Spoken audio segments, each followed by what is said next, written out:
Hi, I'm Chris Haigh and this is the Fiddle channel, and today we're going to look at Hallelujah.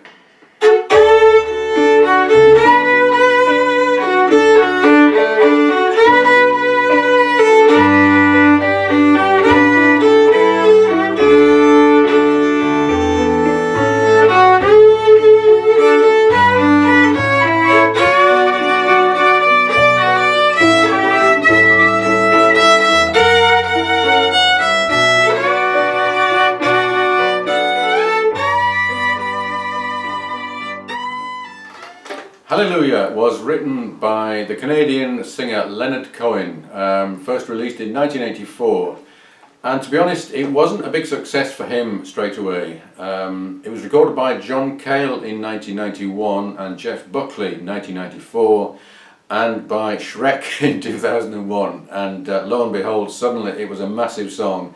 Everybody wanted to sing Hallelujah. I've written it out in 3/4 time, but it's actually probably more appropriate to think of it in 12/8. It took him 5 years to write this song apparently, and he toyed with 150 different verses before coming up with the current verses, which nobody really understands anyway. I'm going to give you 3 versions. The simplest possible version I can come across, a version with some nice double stops and arpeggios, and finally a semi-improvised bluesy version, which I think I shall enjoy playing very much. So let's start off with the simple version. So this is pretty much as the melody is sung. 1, 2, 3, 1, 2.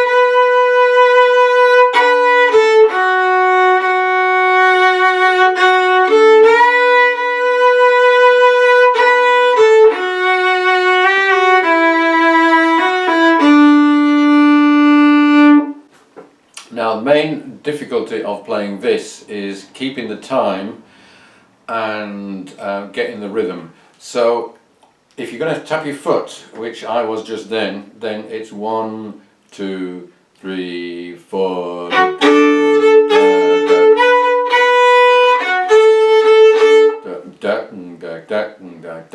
If you're playing it with an accompanist, the accompanist will be doing 1, 2, 3, 1, 2, 3, 1, 2, 3, but with an accent on da, da, da, like that. And we'll do it with backing in a minute. The actual phrasing is going to vary slightly from verse to verse as it is sung, so it's not phrased exactly the same each time, and therefore you have a certain amount of freedom as to exactly how you phrase it. I wouldn't say that you have to have the same bits of syncopation each time. As you would kind of remember it or misremember it, that is how you should play it, rather than trying to get it exactly like it is sung on the first verse or the second verse or whatever. And just remember there are 150 verses from which these have been selected, all of which would have been slightly different. So let's do that same thing with a piano backing.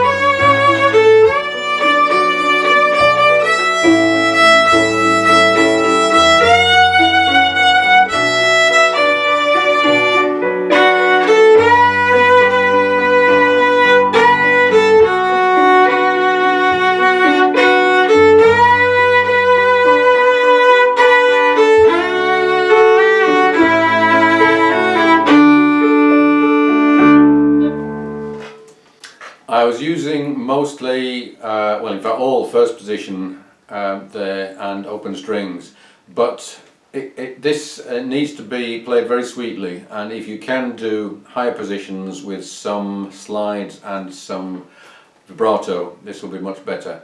So for example, that is much better than... Normally in folk fiddle I would say open strings are fine, even desirable, but probably not in this case. If you are if you're an experienced player, then that kind of performance is not going to be challenging enough. So you can improve it by adding lots of arpeggios to fill in the gaps, going up and down the arpeggios of the chords, and you can also do double stops. So let's just look at this second version. 1, 2, 3, 2, 2.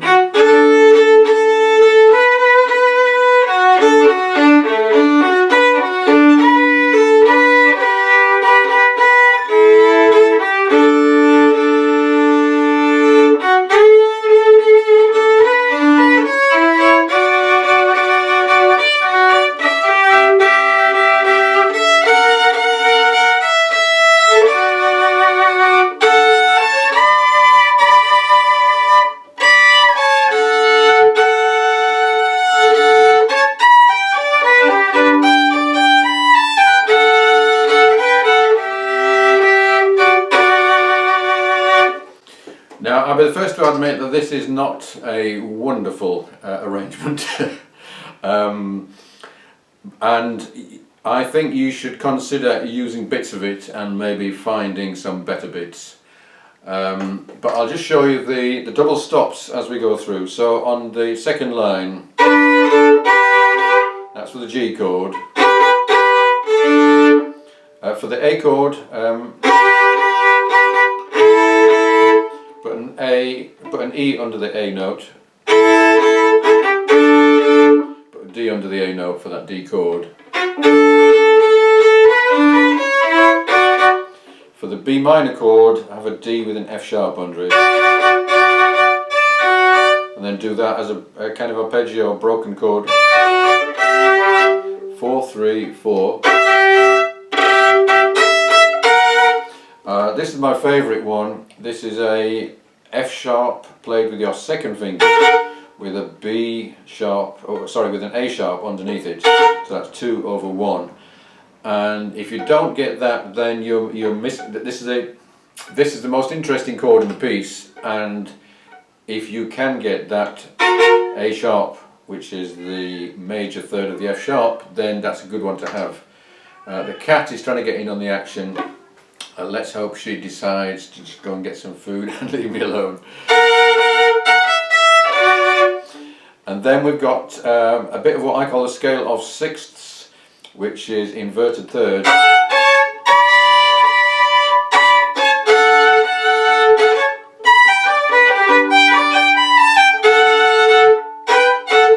Scale of sixths again.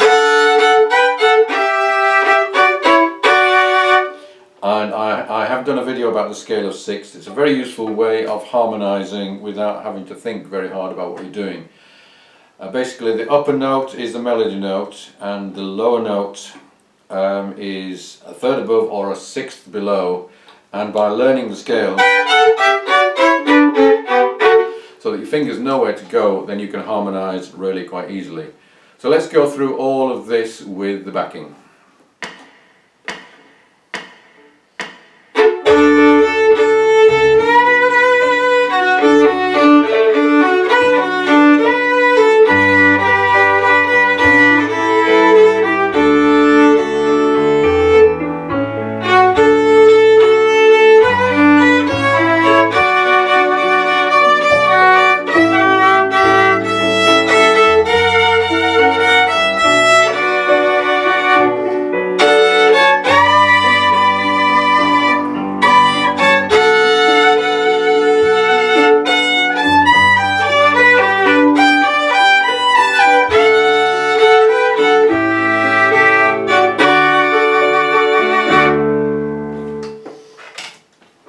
Now I have a particular problem with this piece because I'm obsessed with fiddle style, and with a tune like this there's no obvious style in which to play it. It would suit very much a good classical player because it's got a beautiful melody, and if you have a beautiful tone then it'll sound good.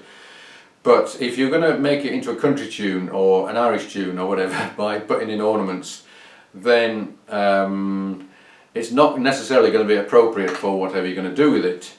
But if I were to choose a style, which I have actually done, I would make it a kind of a bluesy country thing. And I'm not going to tell you how I'm doing this, but hopefully this will give you an idea as to how, with several years' work, you might approach this tune. I'm doing it with a mixture probably of the major and minor blues scales, both of which I have videos about and for. So if you would like a copy of the sheet music for the first two versions, then do subscribe and send me an email. And do check out those videos on the blues scales, which I hope you will find interesting and useful. And yes, I'll play you out with a totally improvised version of this tune. See you again soon.